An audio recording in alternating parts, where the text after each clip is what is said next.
സമരീൻ ബദലായതിൽ തെലുങ്ക് പഠിപ്പിക്കുന്നുണ്ട്. അതായത് സുരേഷ് ഏട്ടനെയും ചേരാൻ വേണ്ടി ഞാൻ തെലുങ്ക് പറഞ്ഞ് കൊടുത്ത് പഠിപ്പിക്കുന്നുണ്ട്. അത് ശരിക്കും പറഞ്ഞു കഴിഞ്ഞാൽ തെലുങ്കിൽ ഇപ്പോഴാണ് നമ്മൾ തെലുങ്ക് സിനിമയിലൊക്കെ അഭിനയിക്കുന്നത്. പക്ഷെ അതിനകത്തൊരു രസം തോന്നിയത് ആ തെലുങ്കിൽ 5 കസിൻ നെല്ലി ആറാവത് ഒബ്രു മധുവെ മാടിക്കൊണ്ടു എന്ന് പറഞ്ഞൊരു തെലുങ്ക് ഭാഗം പറയുന്നുണ്ട്. അത് നമുക്കേ തെലുങ്ക് അറിയില്ല, എന്നിട്ട് വേറെ ആൾക്ക് തെലുങ്ക് പഠിപ്പിച്ചു കൊടുക്കാം.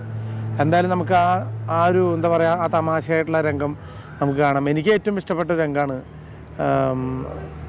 സമരീൻ ബദലായതിൽ. സമരീൻ ബദലായതിൽ അന്ന് പടം പാക്കപ്പ് ആകുമ്പോൾ വലിയൊരു പ്രശ്നമൊക്കെ ഉണ്ടായി.